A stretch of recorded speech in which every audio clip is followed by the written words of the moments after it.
think we are back. This is Battle Kid. This is another extremely kind of like marathon unsafe game depending how you want to play it. So we'll explain really quickly why, but Kat will do a lot more of the talking I think in this one because this one is... Oh, will it? Yes. A lot of it anyway. It's really hard to kind of like talk and explain this one. So basically this is called Battle Kid Fortress of Peril. It was made by, actually, who it says right there at the bottom, it's Sabac Games. He's actually on Twitch too, he streams. He's a really good developer. And basically this game, Kat and I raced it a long time ago. We did kind of like a blind race of it. It took us about 15 hours and we each died like 1,500 times. So it is extremely difficult. It's kind of like a cross between like Mega Man in the sense like you can have like 3 shots on screen at the same time, and I want to be the guy. So what makes this kind of like weird in a marathon setting is we have these difficulty options. We have easy, so this gives you double damage right from the start, infinite continues, and a password feature in the sense like you don't have to beat it in one sitting. The game will give you a password and you can return to it. In normal we have the same thing, no double damage this time, but you can return to the game and you have infinite continues. So now it gets a little bit harder with hard mode. We have 50 continues, no passwords. And then we have very hard, which means you obviously have to beat it in one setting. We have 20 continues, so like 20 lives. Like you read that as like 20 lives. This is all one hit death, by the way. So you have to like beat the game, not dying, you know, like less than 20 times. Otherwise you get sent back to the title. And then unfair is what I originally beat this on. We have no continues, no passwords. You have to like one-shot the entire game. And this was like one of the most fun grinds that I had on Twitch originally. So we are going to do very hard for Alex's marathon. We have 20 lives. We're gonna see. This is legit hard for me. Like I could probably 100% of the time beat it on 50. That's generous enough. It's extremely easy to death loop in this game, or sometimes like bosses just kill you. But yeah, very hard is actually hard. So we're gonna see if we can pull that off. Hopefully, maybe. Easy is actually not easy, but the double damage makes a lot of the boss fights very trivial. So. And thanks, Burst. I guess some of the enemies too. Sorry? I guess some of the enemies too. Yeah, no, it changes a lot with like the double damage. Right. But yeah, so time starts as soon as I move, so I guess if we're ready, I'll just say we're good. So we'll say 3, 2, 1, go.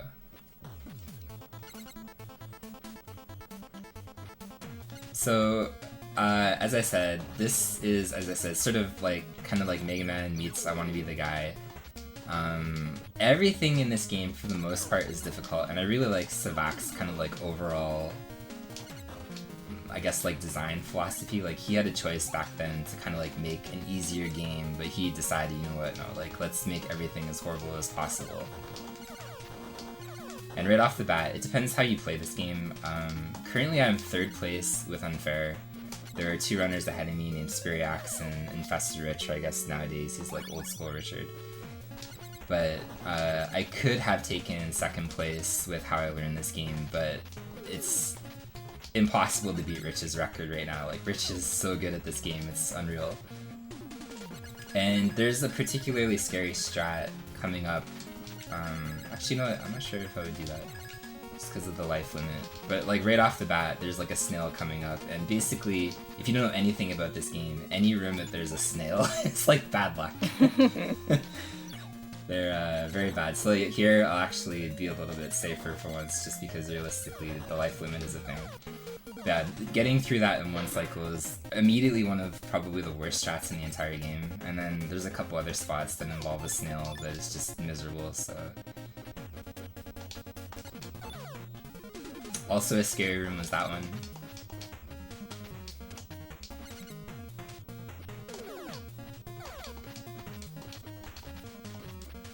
But yeah, this is what I mean, like there's gonna be a lot of dead air unless you wanna say something, because I can't talk and focus at the same time on this one for the most part. The first 2 levels, aren't that bad. Yeah, I mean, but yeah, I guess the first 2 kind of go by like pretty swimmingly. There's not a lot of roadblocks that you will encounter. Like, I guess actually when you play this casually, like the first true roadblock is that room that was literally just like seen for like a split second with the 3 like owls that just like shoot 2 projectiles at you. But again, it's pretty quick to go by, like in a speedrun anyway. But like overall, like I don't think there's a lot of you know, like difficult things that actually happens in the first two. Opposed, maybe like the second level is a little bit more harder because you have all these, you know, like more so like environmental things that you need to kind of like pay attention to, and checkpoints are not always very graceful, I guess, when it comes to placing and where they put you back. But for the most part, I think they're relatively tame, I guess compared anyway to whatever comes after. I guess speaking of maybe the game it's in general, you just saw Dave like collect a power-up, which goes right into his inventory, but it's one of four actually things that you're going to collect all throughout the run. And this is for higher jumps. So prior, I think what was the change? Like you go from like 2 tiles to 3 now that you can jump. I think 3 to 4, but yeah. Oh, 3 to 4, there you go. So like yeah, that. you basically just you gain like 1 extra tile. Now you can jump higher and you can reach a section that was previously blocked if you didn't have the power up anyway. And then further down the line, you're going to collect an oxygen tank, which basically allows you to breathe, so to say, I guess, underwater, because before collecting the power up, your oxygen is limited. So you only have, what is it, like 90 seconds or something like that? Yeah. To survive underwater. And with the oxygen tank, it's basically like unlimited, so you can do whatever underwater. And then after that, there's going to be the feather, which is basically like a feathered descent from your jumps. So you're going to float in the air if you press up, which allows for a wider range of your descent. So your jumps are going to be wider, basically. And then after that, you're going to collect the double jump, which is probably like one of the best power-ups in general. I guess it's a very good combination actually when you think about it, like when you combine the double jump and the feather. Like once you have all the power-ups collected, the game kind of changes dynamics, so you're allowed to do a lot more things than before, and it becomes much more interesting because your options to, you know, like go through all the sections become also more numerous, I guess, depending how you want to approach stages and stuff. But it becomes some overall more interesting games. But yeah, I guess spoiler alert, at some point we're going to lose all the power-ups and we'll have to recollect them back, which when you go through that like casually, it's kind of disheartening because you're like, I fought so hard to go through all these things and collect all these power-ups, and then you just like take them away from me like it was nothing, which is exactly what's gonna happen. But I think that's from a speedrun standpoint anyway, that's going to be probably the most interesting part of it anyway. Especially the water section after, but again, I guess we will talk about it once it actually happens. And then other than the 4 power-ups, in the opposite section of the screen you see keys. And then, I guess, question marks or whatever. But those 6 skulls that you see in the top right corner, those are the bosses.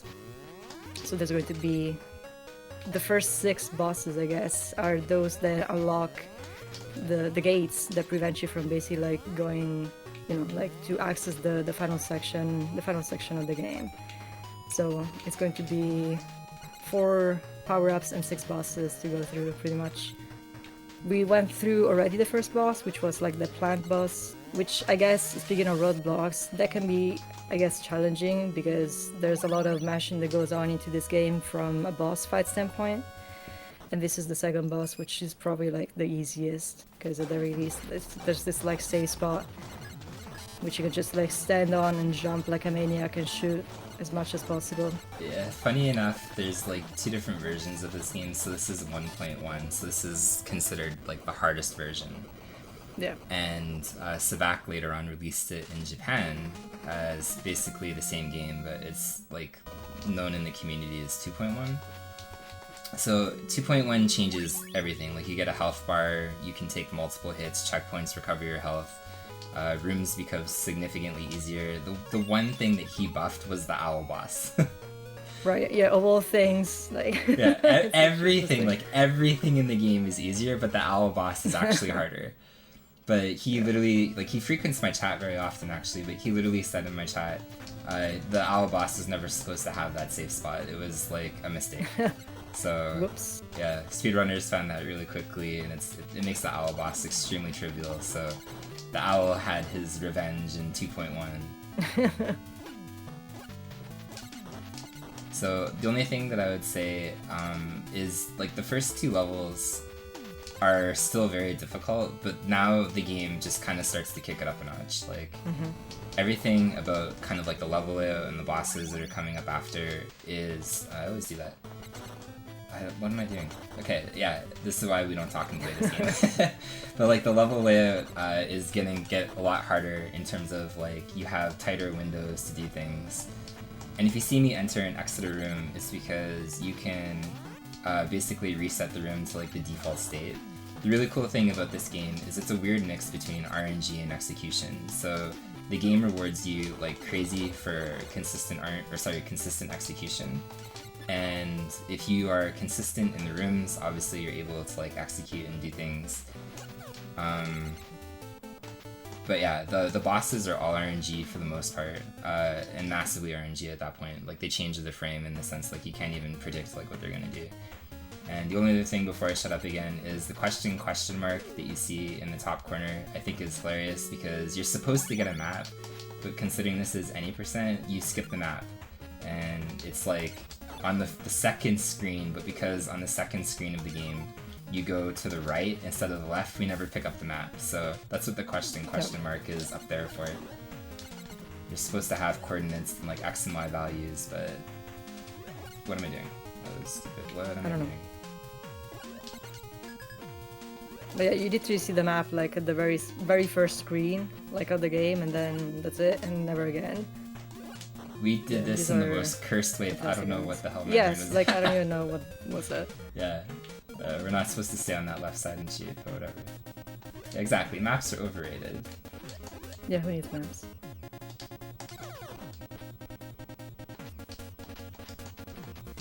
But yeah, we're entering... Like, is it even an actual map? Like, no, or it is just it shows just the like coordinates. Exactly, so you're basically just like getting information. Maybe it's like easier not to get lost, I guess, in the Greek scheme of things, but it's not exactly like a map. No, that you can just like consult and figure out where you are. It's No. literally just like numbers to each screen, and that's pretty much it. Yeah, and actually when we were racing this originally blind the first time, I did actually map part of it out because I was confused where to go. Okay. And I was using the map to like understand like, oh, this area is like below this other area, so like I probably need to like go here or something, right? So funny enough, this room right here, we're gonna see it for like literally half a second, not even. I needed to do that, otherwise I will lose minutes later. It activates like a little teleport thing that later on will teleport back to, but if you don't enter that room, like coming back and running through, you literally lose like probably multiple minutes. And I will shut up again because this part is probably... Yeah, it's great. Yeah, it's honestly So yeah, this hard. is basically like Cleo's den. Cleo being the third boss into this game. And I think overall, this may be, to me anyway, when we played it casually, like the most fun that I had with like sections and stuff, because it starts kicking up like in terms of difficulty, but at the same time I feel like it's like interestingly challenging difficulty. If you want me to shut up during these sections, I guess I'll shut up, but you tell me.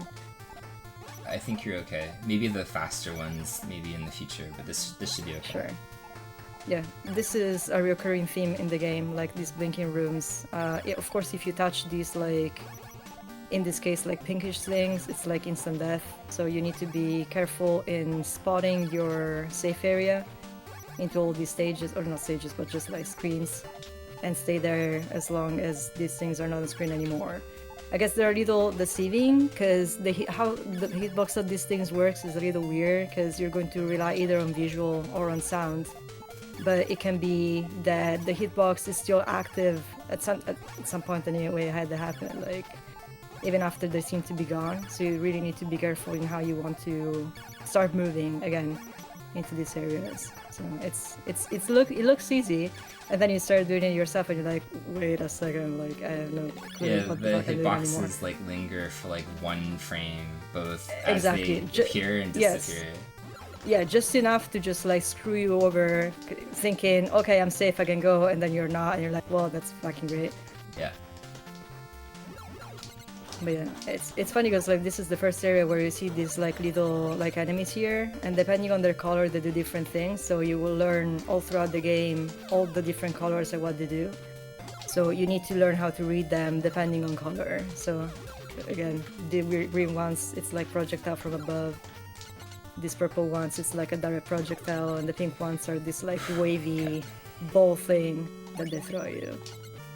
But yeah, we're approaching Cleo. Cleo is like one of, I think, again, most fun bosses anyway to go through, even casually. I might have to ask you to shut up on the next couple of Absolutely, rooms. yes. You can still talk a little bit, but this one's a little bit harder. No, absolutely, because it gets progressively faster the further you go into the screens. Oops. So it's a little, yeah, let's not do that. Bonk. Yeah, so maybe it's a little hard maybe to... the next one. Yeah. Because it'll get really quick. Yep. In the next, like, 2. But they have, like, different tempos, but wait. Mm-hmm. You don't have a lot of the further space. you go. Yeah, no, for sure. Okay, wait, I actually do think I need you to be quiet on this one. Yep. Because, like, here, it's... And then the next one, like, you don't have a lot of time to run between these little spaces, so you have to, like, almost, like, preemptively run. But the next one especially is bad, and then same with the other room. Yeah, all cats can shut up and chat, too. Like... Even the ones that meows. Yeah. The physical cats. So yeah, these are very tight. Yep.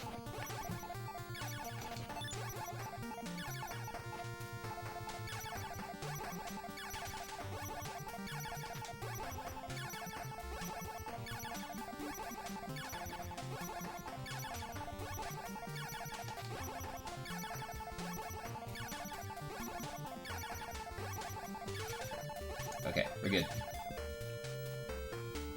Thank you, Slugnatius, we appreciate that. Yeah, thank you. It was fundamental for the good outcome. Okay. So yeah, this is Cleo. She's got 6 different colors associated to 6 different powers, and you need to learn how to read them immediately. Yeah. Because it's so quick how she changes color, and she just like immediately attacks you. So you need to be conscious of the color and the attack that she's going to perform, and the best way to approach that attack and react accordingly. So pink is ideal. Yes, pink is ideal at the beginning because it allows you to basically just like shoot the most shots at her specifically. So that's the ideal opening. So Yeah. thank you, I guess. I jumped way too early. Yeah. This actually is an out-of-place boss again, because I do think... Wait. Okay. I was gonna say, I do think Cleo is a boss, like, even though she's the 3rd boss, is one of the harder bosses in the entire game, actually. And yeah, usually Yeah, for sure. the birds that are chirping... I have the window closed today, so there's no birds, I'm sorry. But yeah, she's really out of place, and I always have to remind myself. So we do get the feather power here, but I always have to remind myself exiting. There's another one of those weird like teleporting rooms that you need to enter for like half a second, otherwise you literally lose minutes also in the speedrun, because you can't teleport back. So always after Cleo, I have to go down here, have to enter this room for like literally frames. So you just have to see the room and then you leave. And then it activates the teleporter for later.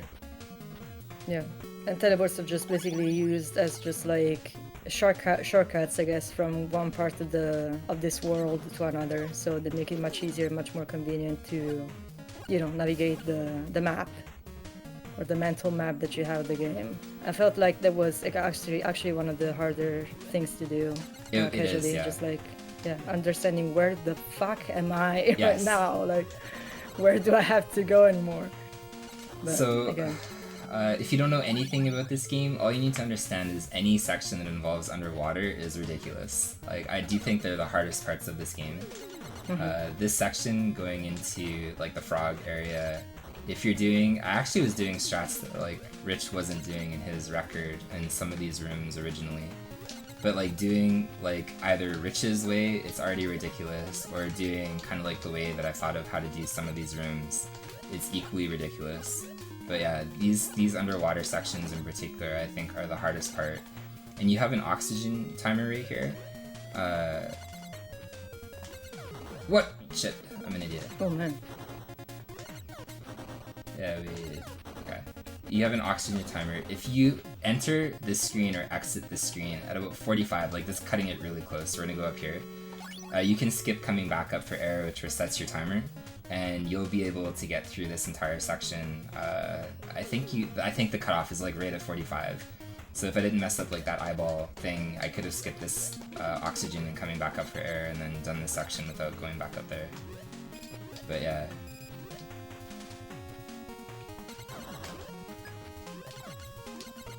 I think I'll say it's kind of funny because I actually asked it back in chat, not even on Friday, like on my main channel or whatever. He was asking, or sorry, there's like this weird thing. I cannot talk and play this game, it's impossible. But this section to the right is, like, there was a couple people that ran this before me, which was like Infested Rich and Duckfist and Sidetracked, and they all call this place the Frog Palace. There's literally a frog, but there's no like Frog King, there's no Frog Crown, and I don't know who named it the Frog Palace, but like it's always been Frog Palace, and I was like, okay, I guess it's like some kind of like royal frog place, but there's not. So I asked Sabak, I was like, what is this supposed to be? I'm like, is it supposed to be like a frog palace? And he said no. Okay. It's apparently the Waterfall Temple. So I still like the idea of it being like a Frog King somewhere, but as you'll see, at the end of Frog Palace, there's not even a frog. So there's a lot of frogs, to be fair. I don't know about the palace, but yeah, I do frogs, like. Yes. I do like how the speedrunning community named it Frog Palace. But...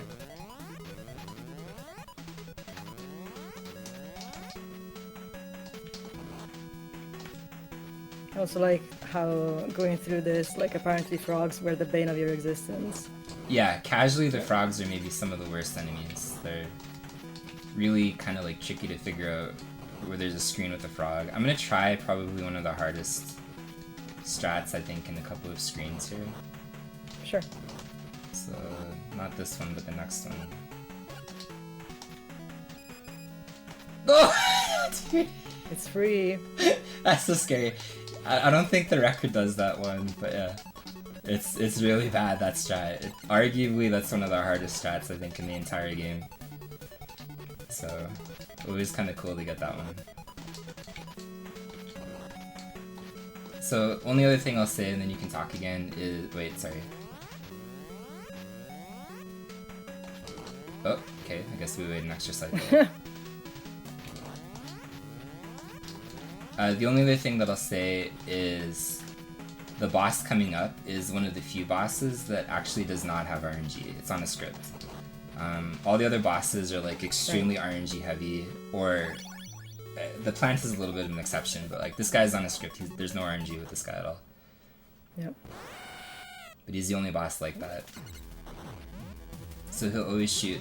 I'm an idiot, what am I doing? Okay. Yeah, he's got like fixed patterns, so there's going to be this like bubble thing that he does. It's always going to be 3 bubbles, and then after that there's always going to be this like wave of projectiles at you, and then again it cycles. And same with the little wavy thingy like at the bottom of the snake. It's always going to be fixed, so you can basically just keep on doing and repeating exactly the same thing, and it's always going to be effective. So I guess from a boss standpoint, probably the easier to learn and go through, like from a speedrunning standpoint. From a casual standpoint, on the other hand, not that much. I had quite a few troubles with this guy. Yeah, he's kind of like the first kind of like boss that attacks like multiple areas at the same time, and you have to figure out kind of how to dodge. Yeah. And there's not really a safe... Oh my god! Okay. That was great. Yeah. Okay. But, okay, we have 17 lives left to beat the game. We should have had 18. That was a very stupid death. So we're in an okay spot, I think, for the most part. Hasn't been too much tragedy so far. Yeah. But would you believe that the game gets harder? No, really. I would have never Or thought. So this is why we activated those teleport rooms, because otherwise we have to spend like literal minutes, like probably 4 or 5 minutes getting back here. But instead we can teleport to the second area by going like this. We might as well save over here, but then we just go like this. Oop, cancelled out of the menu. And then we're back to where we need to go, because we need to go back to like this underwater section, which in my opinion, this is the only bad spot. Like everything about this game is like almost like high octane, you know, like you're constantly kind of like holding your breath, even as you're running it or playing it or whatever. But Savak actually did take this area out in 2.1, and the original, I think, kind of like design philosophy in this area was he didn't want people to sequence break, because you have to go collect the oxygen, which is what you get after the 4th boss, and then you can come back to this area. But this area, there's a couple of spikes. Like maybe if you made all of the rooms like this, where you have to like dodge spikes or something, it would have been a little bit better. But I definitely believe that this area was made to prevent sequence breaking, because you're basically like a hamster in a maze running for like 2 minutes. And it's not the best part of the speedrun, but after there's like 2 rooms with spikes, after that there's like literally no threat of death. The only way that you can die is if you come in this area without the oxygen. So this is like, this would be, you know, like one of those perfect times when it comes to like donations or anything that you wanted to save if you had like that kind of thing going on in the marathon. Because there's no way to die, it's like a very slow screen, and this is the only spot that I think it kind of slows down in the entire game. Yeah, despite the absolute nothingness going on in here, like I think I still managed to die at some point, somehow. So that was great. Yeah, floating down and avoiding the spikes is pretty tricky still, but there's only like 2 rooms with spikes, and then it's like this, so it's like it's impossible to die here if you have the oxygen, unless you have if you don't have the oxygen, then you'll always time out. You can't beat this section unless you get the oxygen power up thing.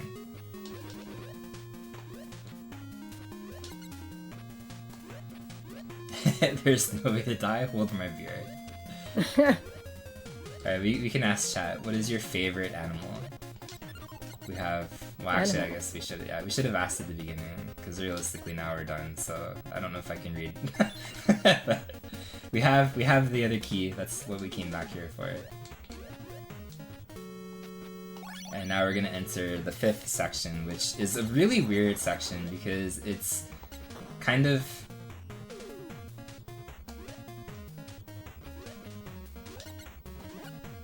like, I don't know how to describe that. The 5th section is hard, but it's easy at the same time. It's a very short, like it all of the stuff is not as bad as it could be, I guess, in other sections, but I mean, arguably.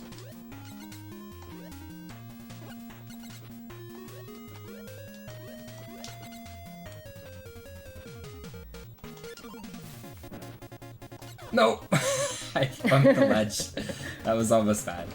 I hit the thing on the way down, so it could have shot me.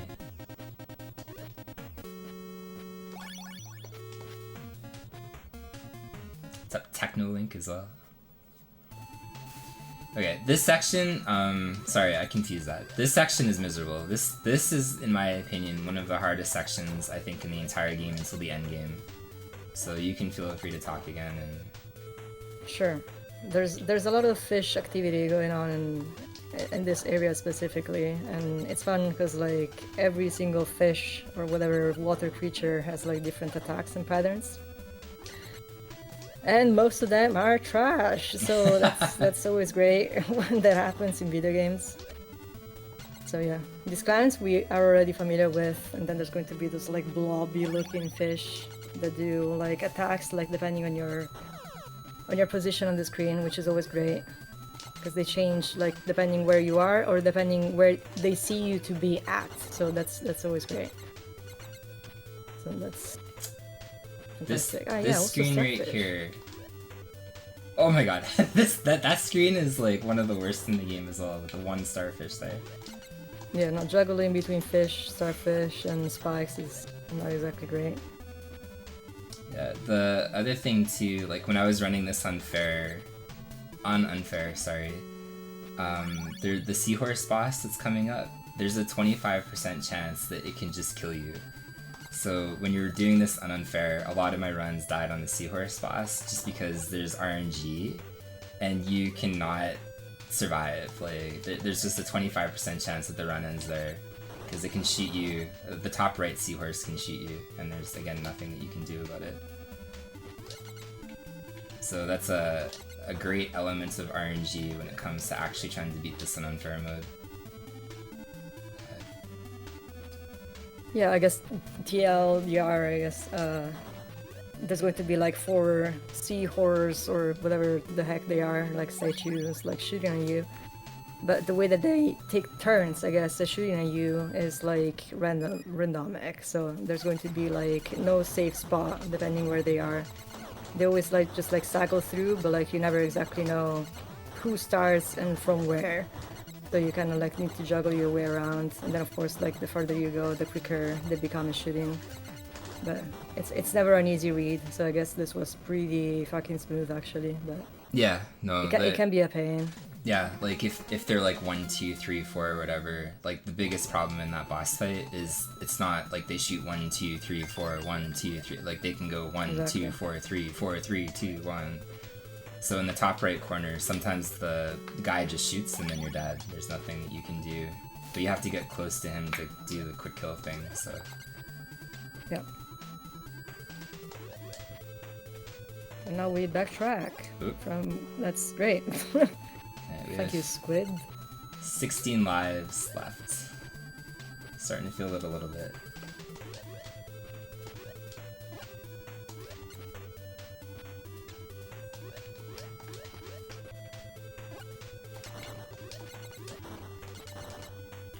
Yeah, I guess the backtracking feature is like predominant in this game specifically, but like the way that it's like it's usually just like an annoyance, right? But like the way that it's brought you into this game is like beyond, because I feel like after like no boss in this game is easy to beat.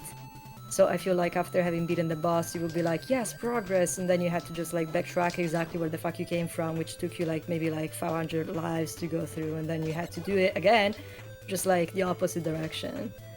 So I feel like that's again very much a thing of this game, but it's a different level, I guess, of backtracking specifically, because there's no. It's almost as if there's no reward for what you have achieved by beating the bosses. That was excellent dodging. Yeah, dude.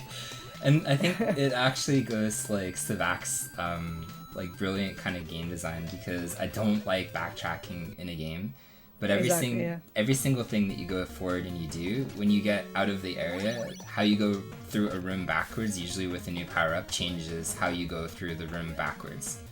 So that's correct. Yeah. I think he did a really good job in how he designed like the game like that.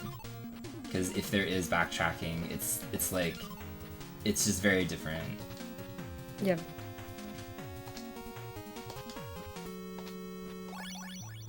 Okay. Yeah, this area is great. I think aside from the very end, like this is probably like the area where people are more prone to die, possibly, or I did anyway, like a fuck ton of times. So this area is really hard, I think, casually, and then in the speedrun it's still really hard. But I think like weirdness happens in the speedrun, in the sense that this is like one of the better like flowing areas where it just goes by really quickly. Yeah. If you don't die, yes. Otherwise, it's yeah. So the other thing to point out too is like this area in particular is like very heavy on the feather, and that's one of the areas that, or sorry, like one of the power-ups that I ended up getting. But to activate the feather, like you're literally just holding up for a certain amount of frames. But that's something that you don't see at all, like until you start playing this. Is like a lot of these jumps I have to hold up for just frames. And then a lot of them, I actually don't want to hold up because otherwise I'll die. So it's like this constant kind of like back and forth between floating just a little bit. Like here, for example, right? Like I wanted to float there coming down, but I don't want to float here. But then here I want to float, and then here I don't. So it's like you're constantly holding up, like here again. So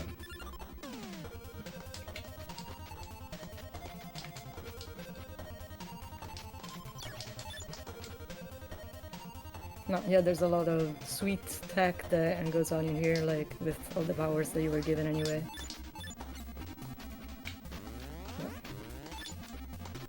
Not easy to calibrate for sure. So yeah, next boss is great. We have actually apparently just figured out anyway, I did. This is an angel, so okay, whatever that means. I'm sure they'll look like that, but okay. So she can give you like different patterns. First and foremost, she can spawn like down or up. Up is not ideal, because of course it makes it harder to hit her like sequentially. If she spawns like that at the bottom, of course it's like much easier, and all the attacks that she does are these like projectile things that can come from the side of the screen or the top, of course, of the screen, and they can alternate being like this or being sequential. But I guess this was relatively, you know, like not as aggressive as she can possibly be, because like I've seen worse spawns for sure. I would say that was kind of like average luck. She had a lot of bad patterns there, but yeah, it can be worse, I guess. Let's put it that way, maybe. I think you can kill her in either 3 cycles in comparison or 4. So like that was like 7 or 8. Yeah. So yeah, probably average. Yeah, I don't get good luck very often there, but yeah, I used to watch Rich run this. That was great. A long time ago as well.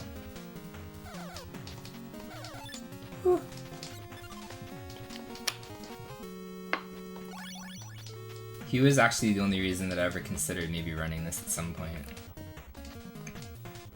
Yeah, this is why we had to like activate that other teleporter. Yep. If we didn't, we would probably again spend like 3 minutes running back to like this area. So we have all 6 bosses dead. We're able to enter the final area.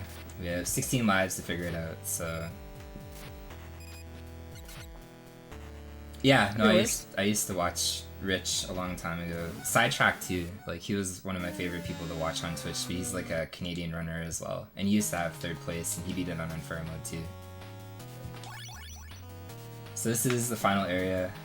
Again, feel free to do the talking thing, because the final area is I don't remember anything about this area, man, because I haven't seen it in like 400 months. Okay. Well, but it's the final area and it's hard, so there's probably going to be more of that coming up. Yeah. Ironically, like this section is not too bad, but there's some really mean screens, like right here, and then here as well. Yourself, sir. Both of these are rough, and then coming up also, when it does the spike thing, I'll definitely need to be quiet there. Oh yeah. No, there's going to be a repeat of that.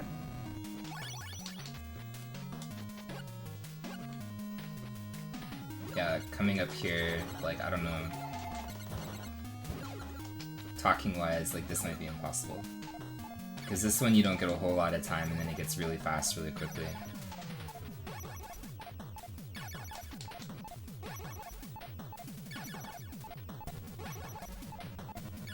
There's a sneaky thing here. You have to wait on this falling down, otherwise you'll die. Which casually, it's cruel. It catches you a couple times here. So you have to go like that and wait. There's also a couple skips that you can do. Yeah, this next section is impossible to talk through, so one sec.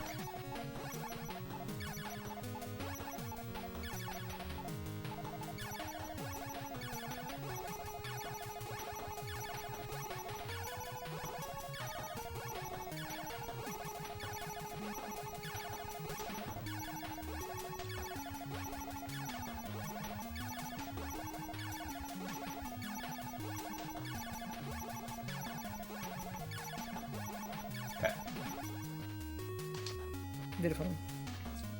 Not yet. Funny enough, in my opinion, this room right here is the easiest room to die in the entire game. Like, so now we can breathe a little bit. Like, this is such an underrated room for like, why did I just die here? But yeah, now the game kind of like punches you in the balls. It's not okay anymore. This is really probably the worst section, I would say. Like literally starting forward. There's a room with a clam coming up, and it is also notoriously horrible. and then it leads into another room where you have to sacrifice your double jumps. Like this climb room is one of the worst in the game. And then also right here, this room afterwards. You have to float down. You only have one chance to shoot 3 bullets. Okay, nice. But if you fail the 3 bullets there, you just die. And then on top of that too... Yeah, no, that's messed up. Yeah, you can't jump back up because you're too far down. Yep. So this part also is one of the hardest parts, and this is where I fear every single marathon run. There's a series of 2-frame jumps that I need to do to skip this section, because you're actually not supposed to go down here first, but if you're fast enough, you can skip the oxygen. But I think it involves at least 4 2-frame jumps. And this is where it always gets really scary. Yep. This is where most of my runs died on unfair when I was going through this originally. So those jumps are 2 frames. You have to skip at least 4 of those blocks. Otherwise you don't have enough time skipping the oxygen, because what we're doing here is we're getting a power-up out of order. You're supposed to go to the left originally. And yeah, you only have like just enough time. You can skip 4 of those blocks. If you don't skip 4, you die. Like the oxygen will run out. So we have to do that on the way back, and then we're relatively home free. So we can wait on this one. This one's okay. So yeah, I guess you have to skip 3 at least. So 3 2-frame jumps just at the end of the run here.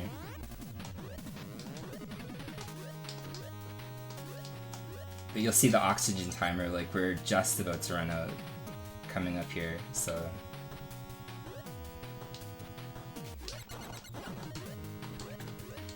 If you skip that 1 extra block, like we would have drowned. So that went very well, I'm happy with that. We have 2 little trials left before we have the end boss and we can beat the game.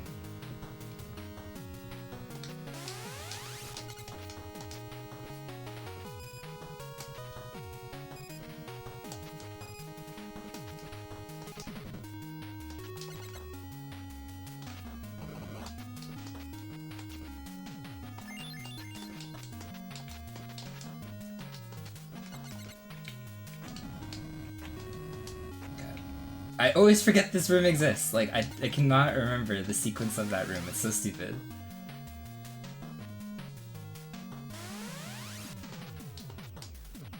Okay, that went good. This last area is kind of out of place as well. Like, I would say like this last area isn't necessarily free. I almost died. But yeah, like once you have like both of these power-ups back and you're coming through here, we're coming to get the feather right here. But it's pretty trivial at this point, because you can use the double jump to get through kind of a lot of this. The only kind of weird room I would say in this like last trial is here, because you don't have the feather for this jump, so like this jump is a little bit weird. But then coming back you have the feathers, so now all of a sudden this jump is free. So you can just go like that.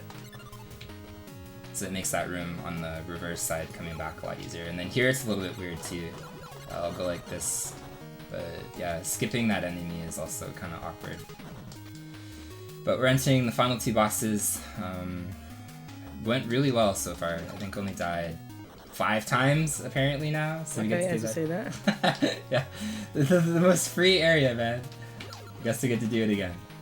But this is where the estimate is also like kind of weird to give in a marathon setting, because like a death can be like as low as like a second, and then you respawn, or it can be like that where you have to repeat an entire section. You just like lose a minute. So.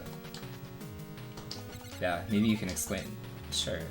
We'll okay, good. He was like, nah. Yeah. You can explain the bosses coming up, because... Sure. I guess the final area, there's going to be like, not 1 final boss, but 2, because like, why not, right?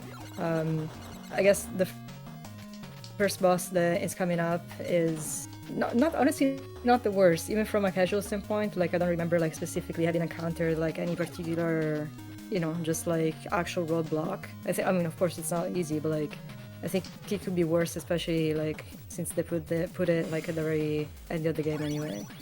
But it's like a wizard-looking thing, and it's going to have have a series of different patterns. Like ideal pattern is you want him to basically just like jump over you continuously, and sometimes it's got this like weird attack where he just like freezes you in place as he goes by the screen, and as his projectiles also go by the screen. So you need to be very careful in positioning yourself exactly where nothing is going to run into you, which is not always easy. Because the timing can be hard, and also the read on what he's about to do can also be hard. So that's not good. But this motion that he does, where he literally just like, you know, like teleports back in and out, not ideal. Because of course you lose sight of the guy, and you cannot shoot him as much as possible. So he's behaving like an ass, which is exactly expected from him. Yeah, you want him to do anything like not but once, freeze you. anything but this. So yeah, he's exactly doing everything that you don't want him to do. Not one. This is the first time that he does this thing, which is like the ideal pattern anyway, and everything else like is actual ass, because it's not exactly right. But yeah, he's down. So like first out of the two, we got rid of them. So, but yeah. Final boss coming up is also tricky. Like I don't know how much I'll talk during that, because like maybe you need a little, you know, like focus to look in, like the cool kids say. It should be okay. Like the final boss on Unfaro is like one of the most nerve-wracking. This is the best enemy, by the way. Bye. Yeah. Hi. Bye. The gatekeeper of the final boss. Yes, the one guy that climbs down the stairs. So yeah, massive robot. Like of course you close the game off. He's got a series of attacks. This is the first. Projectiles from the top of the screen. Not good. And then there's like the second attack, which is like balls that are green, which are also tricky to dodge. Like it looks easy, or I guess Dave is making it look lazy, but it's not, because everything is very frantic and very hard to dodge. So. Oh shit. Ideal, I guess, would be these missiles, because if you lock in the pattern anyway, you can land at the very least like 2 hits every time that he shoots like these missiles anyway. So it's like probably like the least frantic of these attacks that you need to work with. Everything else is I cannot move for the life of me, so just please make it stop, so I can go back. Dude, the purple, like I've never seen them spawn so much purple before. Yeah, that's actually very prominent for some reason. Oh, you fuck. Okay. You changed your mind. You should play it, Mr. Alex. It's actually really good. It is a little bit. It is very good. But it's a very fair like, difficulty. I mean, no, it's not. I mean, I don't think it's fair, honestly.